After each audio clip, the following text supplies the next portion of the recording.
कहा जाता है कि जब रैग्नारोक शुरू होगा तो नॉर्स की 9 दुनियाओं का अंत हो जाएगा और इसके साथ ही ओडिन, थोर जैसे देवता भी मर जाएंगे। रैग्नारोक के बारे में ओडिन को पहले ही पता था। उसे रोकने के लिए वो काफ़ी कोशिश भी करते हैं, पर उन्हीं कोशिशों की वजह से रैग्नारोक होता है। कहा जाता है कि जब रैग्नारोक आएगा तो सूरज की गर्मी खत्म हो जाएगी, जिसके कारण बहुत ठंड होगी। यह सर्दी 3 साल तक चलेगी। इंसान खाने और रहने की समस्या से इतना परेशान हो जाएंगे कि वे एक दूसरे को मारने लगेंगे। शुरुआत इस तरह होगी कि स्कोल और हाथी, जो कि फेंडिर के बेटे हैं, वो सूरज और चांद को निगल जाएंगे। इसके कारण यद्रसील व पेड़ जो नॉर्स की 9 दुनियाओं को बांधे रखता है, वो टूट जाएगा और 9 दुनिया में भूकंप के झटके शुरू हो जाएंगे और इंसान मरने लगेंगे। फेंडिर, जिसे एस्गार्ड वालों ने पहाड़ी पर बांधा हुआ था, इन भूकंप के झटकों के कारण उसका रिबन टूट जाएगा और वह आज़ाद हो जाएगा। वह एस्गार्ड की ओर निकल पड़ेगा ओडिन से अपना बदला लेने के लिए।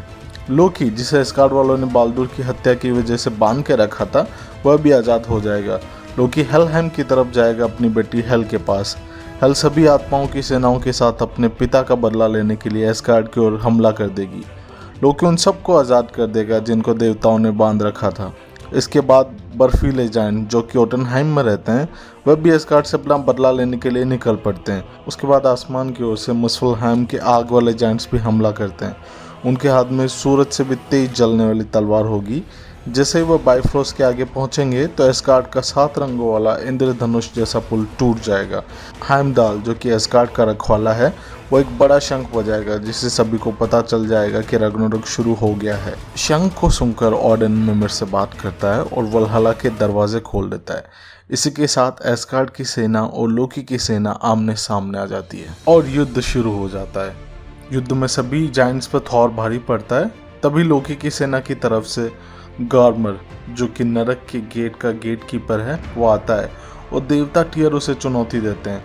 कुछ समय बाद गार्मर देवता टियर को मार ही देता है, पर टियर मरते मरते गार्मर के सिर में तलवार मार देते हैं, जिससे दोनों की मौत हो जाती है। टियर के मरते ही ओडिन बहुत गुस्सा हो जाते हैं। तभी समुद्र में से बड़ी बड़ी लहरें आना शुरू हो जाती है और योरमुंदर समुद्र से निकलता है और पूरे पानी को एस्गार्ड की ओर धकेल देता है और वो इतना जहर निकालता है कि चारों तरफ हवा में भी जहर फैल जाता है और लोग मरने लगते हैं।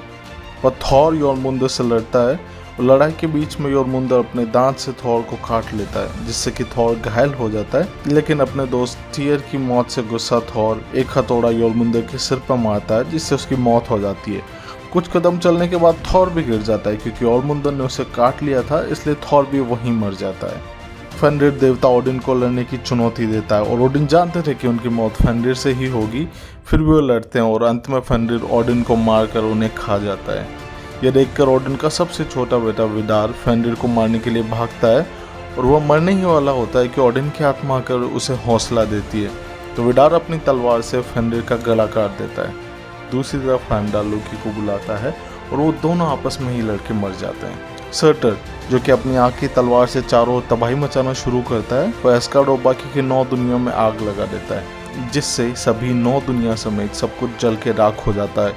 योरमुंदर जब अंत में वापस समुद्र में गिरता है तो वापस पानी की लहरें आती है, जिससे सभी आग वाले जायंट्स और सभी की सेनाएं पानी में डूबकर मर जाती है। यहाँ पूरी 9 दुनिया समेत सब कुछ खत्म हो जाता है।